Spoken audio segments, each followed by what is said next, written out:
Some people think I won that debate over in Farmville, Virginia.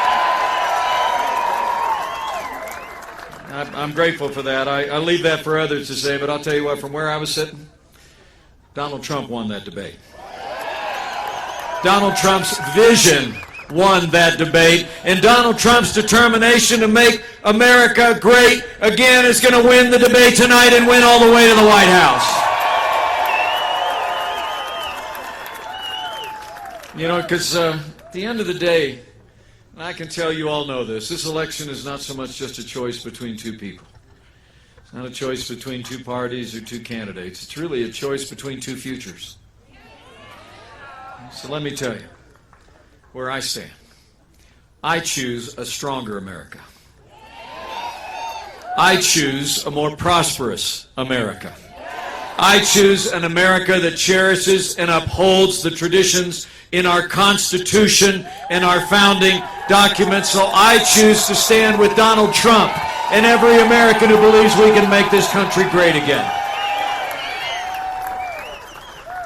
But it's not exactly like it's a fair fight out there. Ever since I joined this campaign, it's just been amazing. It's like it's been 2-on-1 every day with the national media doing half of Hillary Clinton's work for her. Some mornings I got to turn on the television with a stick. You know what I'm saying? But the amazing thing is Donald Trump is still winning hearts and minds every single day. And he's going to win all the way to the White House. Because the American people are talking to each other. While the mainstream media continues to ignore an avalanche of scandals coming out of the years of the Clinton Foundation and her years as Secretary of State, the American people are looking beyond a biased national media, and we're looking at the facts. And I got to tell you, my heart is heavy when I think about this avalanche of information that's flowing out of disclosures, not just from WikiLeaks, but from the FBI and from the Freedom of Information disclosures. USA Today yesterday, actually on the front page of their paper, had these words, quote, "The nexus among private companies, Hillary Clinton's State Department, and the Clinton Family Foundation is closer and more complex than even Donald Trump has claimed so far." Now stay with me on this, while she's Secretary of State, had a private foundation, she's in charge of our foreign policy, she's taken foreign contributions from foreign governments. It said in USA Today yesterday, at least a dozen companies that gave money to their family foundation also were lobbying the State Department. And they used lobbyists who raised money for her campaign, who were major fundraisers for her campaign.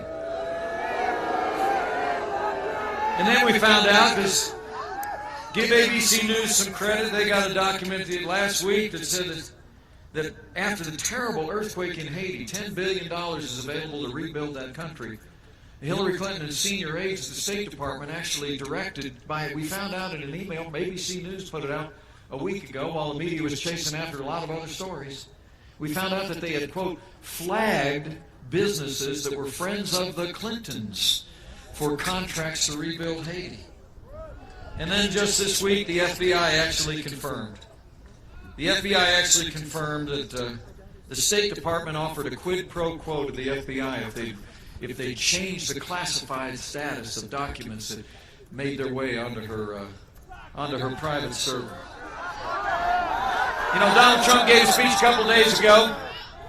He laid out a 5-part plan of ethics reform in Washington, D.C., and Donald Trump's going to drain the swamp and restore integrity to our nation's capital. If you haven't seen that plan yet, it's a 5-year ban on executive branch officials going out there and lobbying for governments. And how about this idea? Pass campaign finance reforms that says that registered foreign lobbyists cannot raise money in American political campaigns. We're going to drain the swamp. The men and women of Colorado, if only to restore the highest standard of ethics to the highest office in the land and to our nation's capital, let's decide here and now in Durango that Hillary Clinton will never be elected President of the United States of America. But the truth is, The truth is, this election's about a lot bigger things than her small ethics. It really is. And while I gather with you here at this rodeo, this is my first rodeo, I want to talk to you about those big issues. And I expect they're going to be talked about tonight on that debate stage. And they're what you need to be talking to your neighbors and friends about. Because while these issues go back and forth on all these different things, at the end of the day, this is about our national security. This is about our prosperity. And it's about the Supreme Court of the United States of America. And that's what this election is really all about. Let's start on the security front. Despite traveling millions of miles as our Secretary of State, it is undeniable. The world is more dangerous today than the day that Hillary Clinton and Barack Obama took over American foreign policy. Our allies are less secure, our enemies are more emboldened.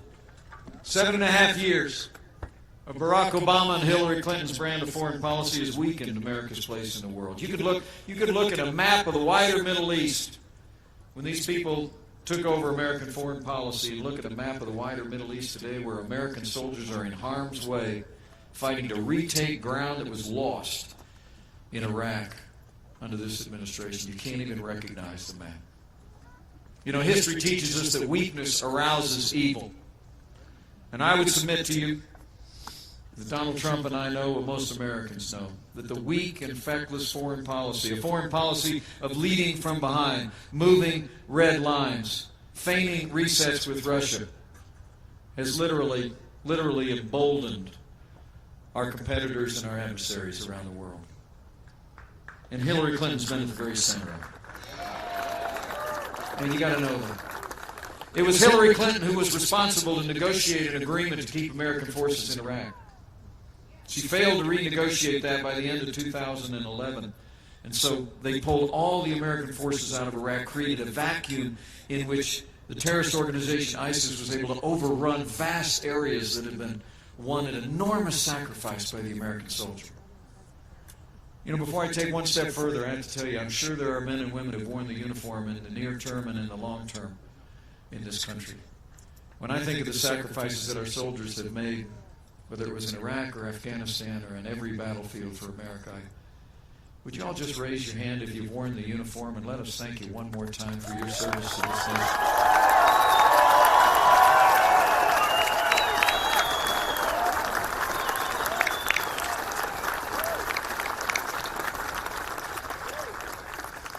It was Hillary Clinton and Barack Obama who created that vacuum in Iraq. And today, at this very hour, on battlefields around Mosul, 5,000 American soldiers are in harm's way trying to win back what had been squandered by this administration. It was also Hillary Clinton who initiated that disastrous agreement with the radical mullahs in Iran. They got $150 billion. All we got was a delay in their nuclear ambitions. I mean, in a very real sense, all that agreement accomplished was delaying the ambitions of the leading state sponsor of terrorism in the world to obtain the world's most powerful weapons. And the worst of it was, on the day that Iran released 4 American hostages, this administration, with Hillary Clinton's full support, delivered $400 million in cash on a wooden pallet to the airport in Tehran. Let me make you a promise. When Donald Trump is president of the United States of America, we won't be paying ransom to terrorist sponsoring states. They'll be paying a price if they threaten or detain the American people. And lastly, and it needs to be said, and one of the parents of the fallen will be there tonight at that debate. It was Hillary Clinton and her State Department who left Americans in harm's way in Benghazi. And after 4 Americans fell, she told those parents that it was because of a filmmaker back here in the States. When Congress would find out that she knew the night of the attack, it was the anniversary of 9/11, she knew that it was a Al-Qaeda-style terrorist attack. I mean, go rent the movie. 13 hours, you'll see it was wave upon wave of highly organized attack, but they said it was a spontaneous riot. And she told the families that we were going to hold a filmmaker to account. When she was questioned before the Senate about that, all she had to say was, quote, "What difference at this point does it make?" Let me say something to you, Colorado. As the proud father of a United States Marine, Anybody that said that about the fallen, anybody who did that should be disqualified from ever serving as Commander-in-Chief of the Armed Forces of the United States of America.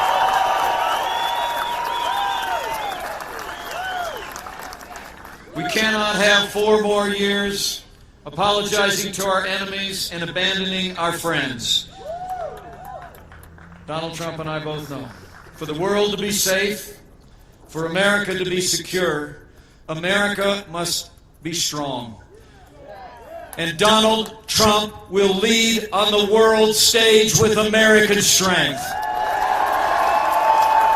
We will rebuild our military. We will restore the arsenal of democracy. We will provide our soldiers, sailors, airmen, and Marines with the resources and the training they need and deserve. And we will hunt down and destroy ISIS and any terrorist organization that threatens our people or inspires violence here at home.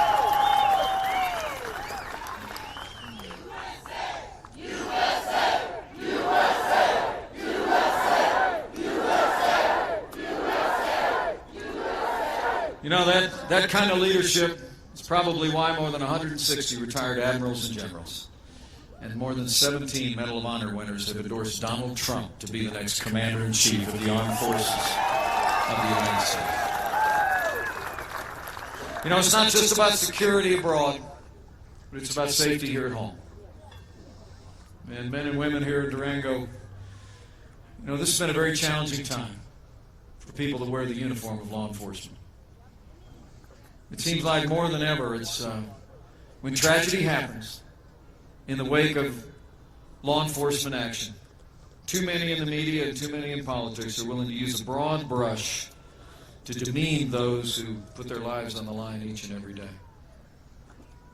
I know there's an awful lot of first responders and law enforcement personnel that are with us here today. Would you all just mind showing these folks how much you appreciate the job they do each and every day?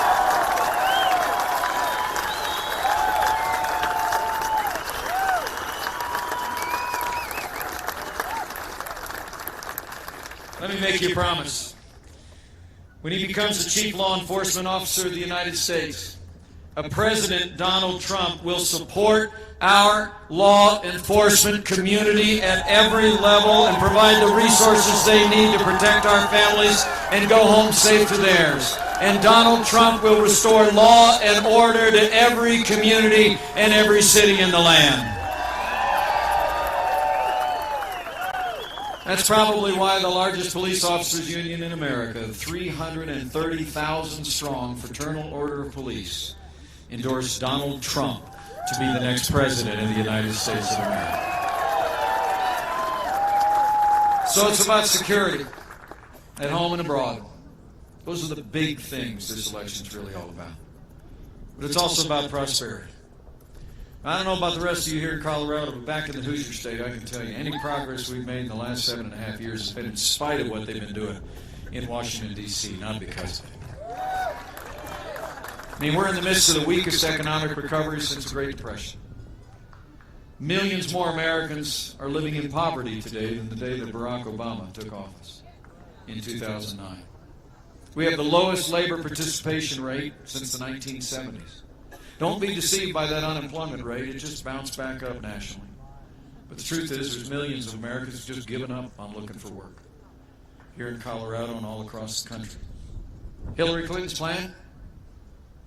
More of the same. Not just the same. More of the same. I mean, Barack Obama raises taxes, increased regulations, passes Obamacare, wages a war on American energy, and Hillary Clinton wants to add to all of it $1 trillion in tax increases, $2 trillion in spending, more regulation, more Obamacare, and more of the war on American energy that is stifling growth and stifling the American recovery. You know, they tell us this economy is the best that we can do. But I got a feeling you all know better. It's not the best we can do. It's just the best they can do. And when Donald Trump becomes president of the United States of America, we're going to get this economy moving again by putting common sense, conservative principles into practice and unleashing the boundless potential of the American economy. Donald Trump's got a plan. Hillary Clinton wants to raise taxes by $1 trillion. We're going to work with a newly re-elected Congress, House and the Senate. We're going to cut taxes across the board for working families, small businesses, and family farms and ranches. We're going to get rid of death taxes once and for all. And we're going to lower business taxes in America from one of the highest in the Western world to one of the lowest, so companies in Colorado can fight to keep jobs here in Colorado instead of seeing them go overseas. And Donald Trump and I know that avalanche of acronyms coming out of Washington, D.C. is also killing jobs here in Colorado. You know what I'm talking about. You got your EPA, you got your OSHA, you got your DOE, you got your A, B, C, D, E, F, G. So day one of the Trump-Pence administration, he's going to do what I did in Indiana. He's going to sign a moratorium on any new federal red tape, and we're going to repeal every single executive order signed by Barack Obama that's stifling jobs and growth in this economy. And when Donald Trump becomes negotiator-in-chief, you with me on this one? Yeah. Tell this little girl, that's not in the Constitution. Yet. When Donald Trump becomes negotiator-in-chief, we're going to renegotiate NAFTA. We're going to get out of this TPP deal entirely, and we're going to negotiate trade deals that put American jobs and the American economy first.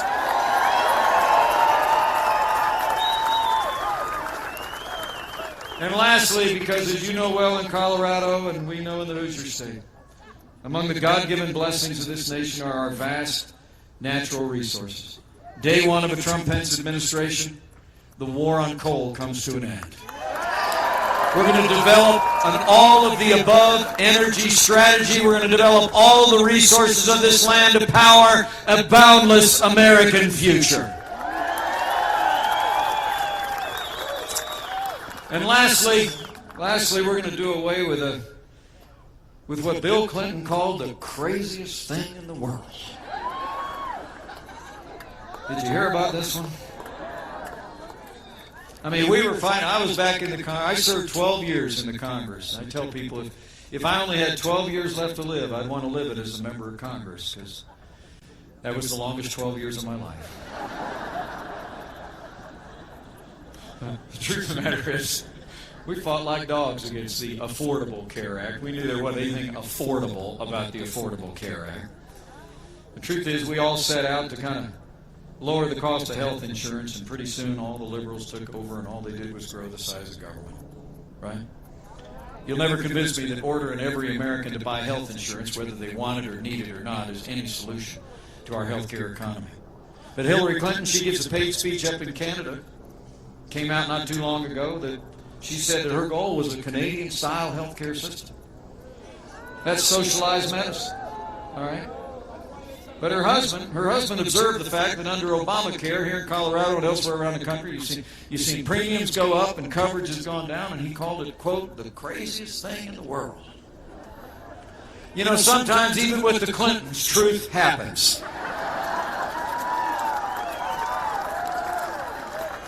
So I'm going to tell you what, in addition to cutting taxes, rolling back red tape, releasing the boundless American economy, energy reserves, and having trade deals that work for the American worker, we're going to repeal Obamacare, lock, stock, and barrel. And we're going to replace it, not with the socialized medicine that Hillary wants to bring in from Canada. We're going to replace it with health care reform that focuses on lowering the cost of health insurance instead of growing the size of government. We're going to answer the health care needs of the American economy with free market principles and consumer choice. Not more government. That's the American way. So it's about security at home and abroad. It's about our prosperity. But also it's probably about one more thing. It has to do with the highest court in the land. You know, with the passing of the late and great Justice Antonin Scalia, literally the balance of the Supreme Court is on the ballot in this election. I mean, there was a decision, a 5-4 decision, just a few short years ago that recognized that plain right in the Second Amendment of the Constitution is the individual right of every American. But it was a 5-4 decision. And Hillary Clinton said it was wrongly decided. Said it was wrongly decided. I mean, men and women, you elect Hillary Clinton President of the United States, and just get used to more unelected judges using unaccountable power to take unconstitutional action. You heard her in that last debate. She was asked about qualifications for the Supreme Court. She didn't talk about resumes. She talked about a checklist, a to-do list. Did you follow that? Would you like Donald Trump as President of the United States of America? You're going to have a president who appoints to the Supreme Court of the United States and all of our federal courts men and women who will strictly uphold the Constitution of the United States of America in the tradition of the late and great Justice Antonin Scalia. So I want to say to you, for the sake of the rule of law, for the sake of the sanctity of life,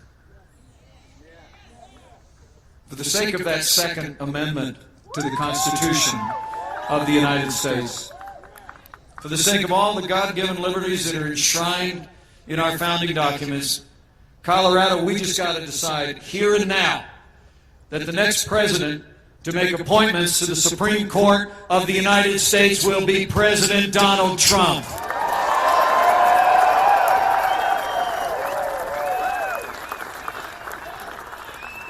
These are the big things. These are the big issues. These are the issues that reach your kitchen table. They reach your street corner. They speak about America's place in the world, and they speak about the opportunities our children and our grandchildren can have. And I hope you came here today. I hope you came here today not just to hear a speech, because I didn't come here today just to give a speech. I hope you came here today. I hope you came here today to leave with a burden on your heart to go tell somebody. I mean, Colorado is going to play a leading role in the decision the American people make. Make no mistake about it. And you got to go tell somebody. I started out by pointing out, I mean, it's a 2-on-1 fight out there every day. It really and truly is. But the reason why we see the momentum growing in this race, the reason why we see this movement continuing to move forward all across this country, I think is because the American people are talking to each other. And so I want you to go tell somebody. I want you to go tell somebody at worship, at work. I want you to tell them over a backyard fence. I want you to find a neighbor and a friend and tell them that this isn't one of those ordinary elections. I know this never happens in Colorado, but sometimes in Indiana. Sometimes in Indiana, there's not a dime's worth of difference between the two people running. That never happens here, right? It's not, right? I mean, seriously. Sometimes you've gone to elections and say, well, if my candidate wins, it'll be this good. If the other person wins, it'll probably still be pretty about that good, right? This isn't such a time, folks. This isn't really even a choice between left and right, or Republican or Democrat. To me, as Ronald Reagan said back in 1964, this is a choice between up and down. This is a choice between whether or not we're going to continue to go downhill to a weaker America on the world stage, to more cutbacks in the arsenal of democracy, emboldening our enemies, abandoning our friends, a weaker and more stifled American economy, walking farther away from our most cherished constitutional principles and ideals, or whether we're going to stop, plant our feet, turn around, and march back up the hill to a stronger America at home and abroad, a more prosperous America, and an America that upholds and cherishes our highest constitutional ideal. That's what you got to go tell your neighbors and friends. It's that clear of a choice. And tell them, if you want that change, if you want to make America strong again, if you want to make America prosperous again, if you want to build it all on those highest constitutional ideals, tell your neighbors and friends you have but one choice. Tell them I told you that man is ready. This team is ready. This movement is ready. And now you got to go make sure Colorado is ready. And we're going to make Donald Trump the next president of the United States of America. That's how it's going to work. So I want you to tell somebody, but I want you to do two more things. Number one, I want you to get involved. You know, there's the truth is vigilance is the price of freedom. It's also the price of an honest democracy. I mean, the right to vote, the one person, one vote, and the integrity of the vote is the bedrock of the American democracy.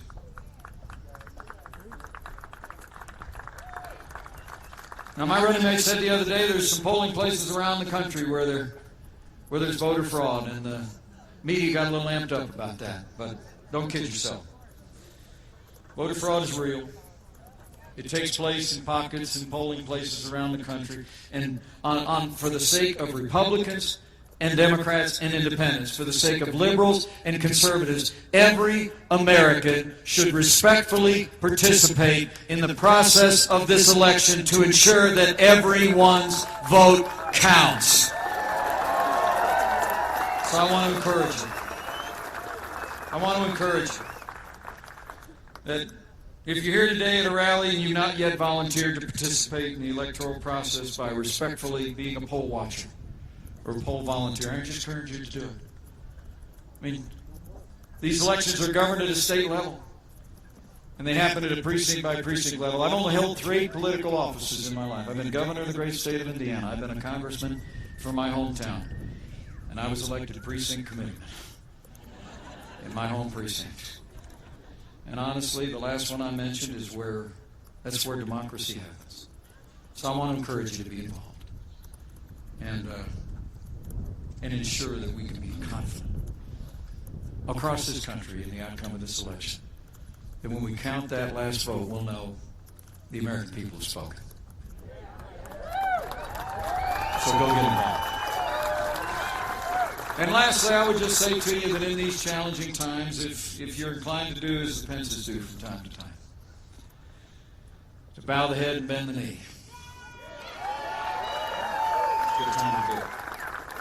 You know, I truly do believe that in these challenging times of new and unknowable threats abroad, of seeming unprecedented division here at home, of a struggling economy that actually has a majority of Americans, for the first time in our history, questioning whether or not our children and our children's children are going to have an opportunity to live the American dream the way we've lived it. And in these challenging times, I just encourage you to go to where millions of Americans throughout our history have ever gone and draw on that strength. And I'm not really talking about praying for one political outcome or another. I'm just talking about praying for America. You know, I rather like what Abraham Lincoln said. I like what Abraham Lincoln said. When he was asked if he thought God was on his side, he said, I think it's rather more appropriate to ask whether we're on God's side.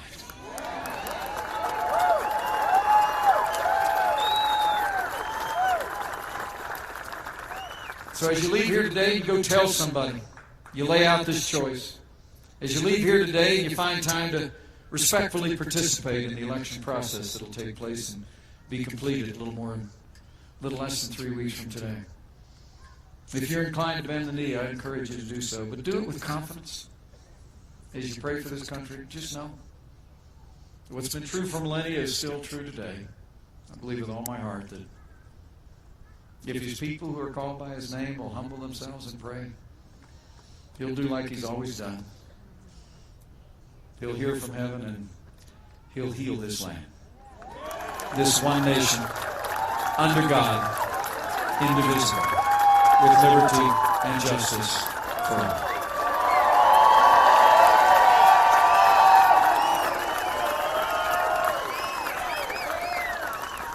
So Colorado, we got work to do. And I'm going to go get on a plane and I'm going to pop some popcorn and get ready for tonight. I think that'll be my second rodeo of the day. But get ready. The truth of the matter is, this election is not in the hands of those of us that have the incredible privilege of being on the ballot. It's in your hands. So leave here today. Do all that you can in the time that remains in this election to do your part to make sure that here in Durango and here in Colorado, we ensure that Donald Trump is the next president of the United States of America. And when you do that, we will make America great again. Thank you, Colorado. God bless you. Let's go get it done.